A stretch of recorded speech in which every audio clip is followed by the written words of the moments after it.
ทุกคนสว่ากัมพูชาประกาศยิ่งใหญ่เนาะส่องหบทางเรือกับจีนในอ่าวไทยแต่มือทำอิฐกับเงียบกิ๊บเนาะบ่มีแม้แต่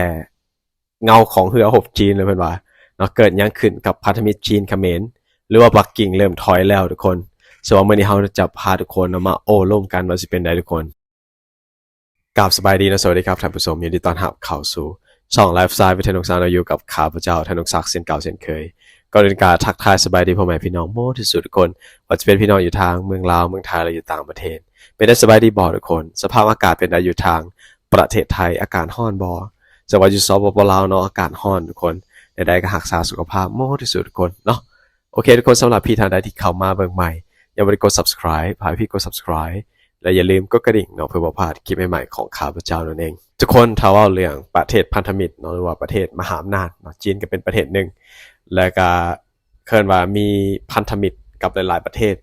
เนาะเช่นเขมรลาวก่อนหน้านี้ทุกคนก่อนที่เกิดมีการปะทะกันก็เกิดมีคำถาม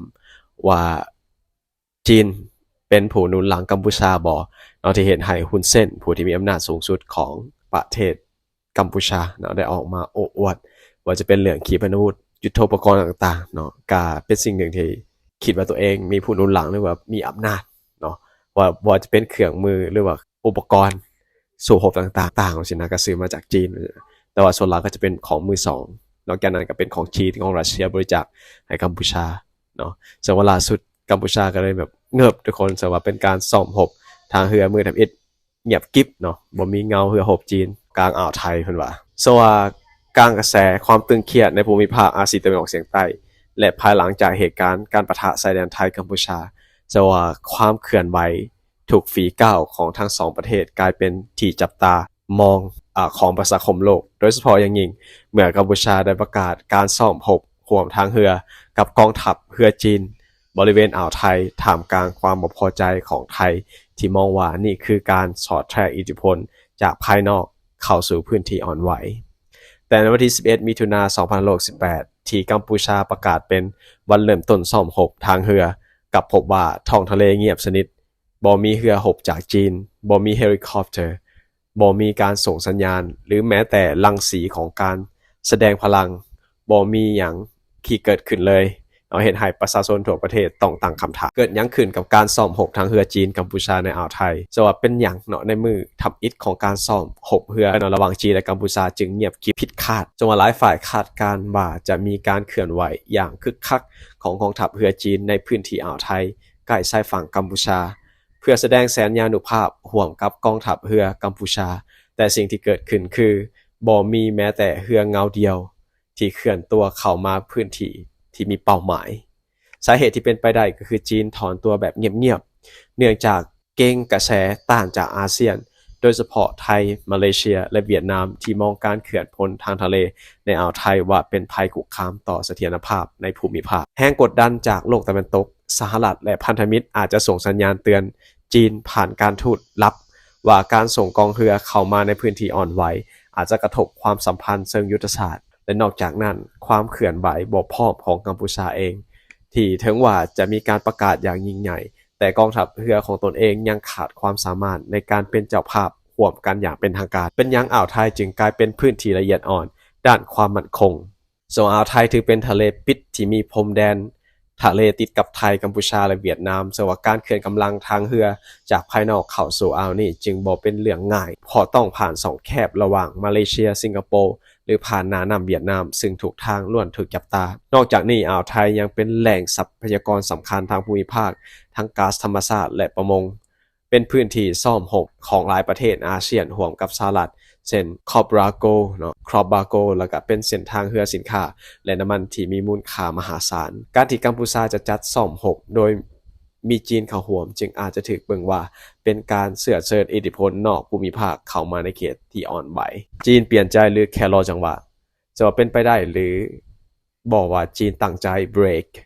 การแสดงตัวเพื่อหลีกเลี่ยงการเผชิญหน้ากับไทยเป็นไปได้หลายนะเพราะว่าจีนบ่ต้องการเผชิญหน้ากับไทยโดยตรงในช่วงเวลานี้ทั้งว่าจีนจะสนับสนุนกัมพูชาทางเศรษฐกิจและการทหารแต่จีนก็มีผลประโยชน์มหาศาลในไทยเช่นกันบ่ว่าจะเป็นโครงการรถไฟไทยจีนลาวไทยเนาะนักลงทุนจีนใน EEC ความสัมพันธ์การค้าขนาดใหญ่ สว่าการยับยั้งแสดงแสนยานุภาพอาจจะเป็นกลยุทธ์แบบอย่างเชิงรอให้สถานการณ์ชัดเจนขึ้นก่อนโดยเฉพาะท่าทีของไทยว่าจะยกระดับความตึงเครียดหรือบ่กัมพูชาเสียหน้าในสายตาชาวโลกหรือบ่ว่าเหตุการณ์นี้สะท้อนหยังเกี่ยวกับบทบาทของกัมพูชาในภูมิภาคส่วนสิ่งที่เกิดขึ้นเนาะกำลังสะท้อนถึงปัญหา3ประการใหญ่ในแนวทางของกัมพูชาหนึ่งก็ความเสื่อมหมั่นลดลงเพราะว่าประกาศซ่อมหกโดยบ่มีความพร้อมจะเป็นการเล่นเกมทางการเมืองที่อาจจะสะท้อนถึงภาพความอ่อนแอในเวทีระหว่างประเทศ2การพึ่งพาจีนเกินไปเนาะซึ่งว่าเห็นให้กัมพูชาเบิ่งคือบ่เป็นกลางเนาะในสายตาอาเซียนนอกจากนั้นยังมีความศรัทธาในผู้นำลดลงพอประชาชนกัมพูชาเริ่มตั้งคำถามว่าการเอาตัวเขาไปอยู่ใต้ห่มจีนหลายเกินไปจะนำประเทศไปสู่ภัยหรือบ่ส่วนไทยตอบโต้แนวใดต่อการเคลื่อนไหวนี้ไทยบ่มีท่าทีหยังบ่เนาะต่อการซ่อมหกกัมพูชาจีนในอ่าวไทยทั้งว่ารัฐบาลไทยยังบ่มีการแถลงการแบบตรงๆแต่ว่ากองทัพเรือไทยเพิ่ม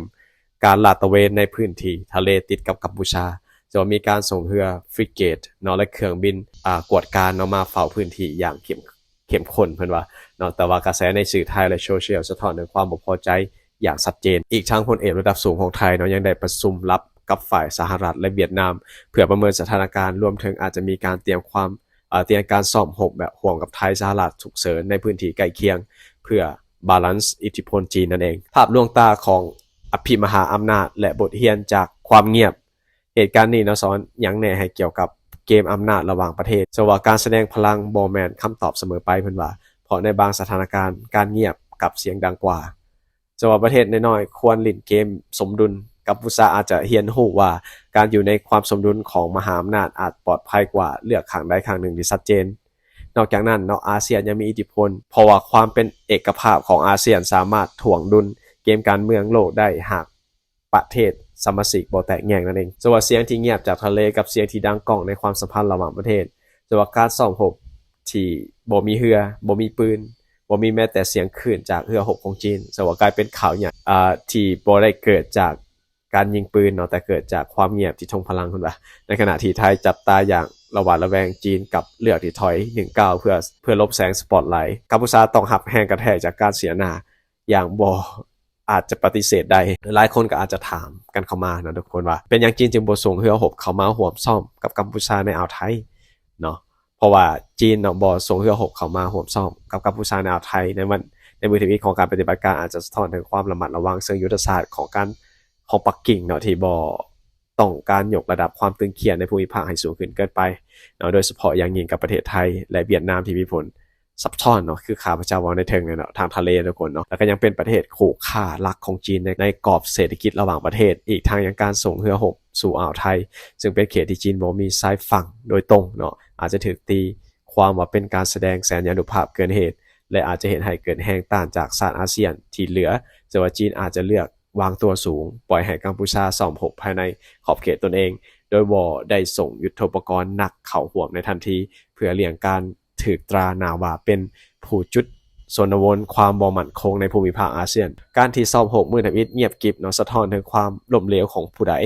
เป็นว่าซึ่งว่าภาพสะท้อนที่เงียบเหงาในมือทวิตโดยปราศจากเรือจีนเนาะแสดงอุปกรณ์ทางการทหารที่แสดงพลังจริงจังสะท้อนความล้มเหลวของรัฐบาลกัมพูชาอย่างชัดเจนในด้านการวางแผนการร่วมมือทางการทหารและการประเมินสถานการณ์ระหว่างประเทศเพราะว่าการซ่อมรบบ่เพียงแต่เรื่องทางยุทธวิธีเท่านั้นแต่ยังเป็นวิธีทางการทูตที่ต้องอาศัยการเจรจาและความเชื่อถือระหว่างรัฐเมื่อจีนเป็นผู้ที่สนับสนุนหลัก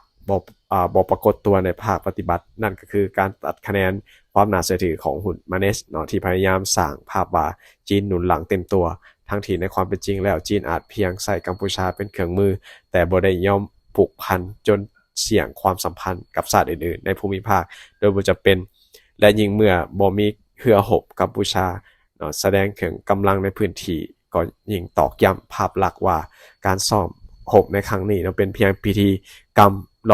ลอยลมหลายกว่าจะเป็นการเสริมสร้างขีดความสามารถทางการทหารอย่างแท้จริงนั่นเองไทยควรตอบโต้เกี่ยวกับเรื่องนี้แนวใด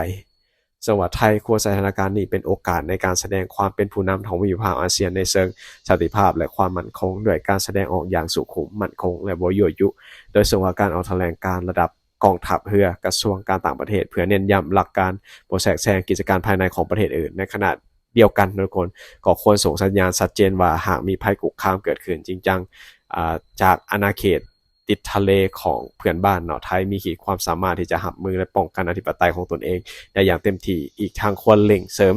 สร้างความร่วมมือทางด้านความมั่นคงของพันธมิตรในอาเซียนอื่นๆเช่นเวียดนามมาเลเซียและฟิลิปปินส์เพื่อสร้างความสมดุลให้จีนบ่สามารถที่จะใส่กัมพูชาเป็นฐานทัพได้ตามอำเภอใจเนาะแล้วก็ควรใช้โอกาสนี้สร้างความสอบธรรมต่อประชาคมโลกว่าประเทศไทยเป็นผู้รักษาความสมดุลบ่แม่นผู้จุดไฟสงครามนั่นเองสว่าการ2-6ครั้งนี้กระทบไทยหรือบ่และจะส่งผลในระยะยาวแนวใดเนาะสว่าระยะสั้นสว่าการ2-6ในน่านน้ำใกล้เขตชายแดนไทยอาจจะบ่ได้ส่งผลกระทบโดยตรงเพราะยังบ่มีการละเมิดน่านน้ำหรืออากาศยานจากจีนหรือกัมพูชาข้ามเข้ามาอย่างชัดเจนแต่ในระยะยาวเนาะหากจีนสามารถตั้งหลักปักฐานในกัมพูชาได้จริงผ่านฐานทัพเรือหรือว่าฐานส่งกำลังบำรุงที่เลือกเซิงเนาะจะเป็นภัย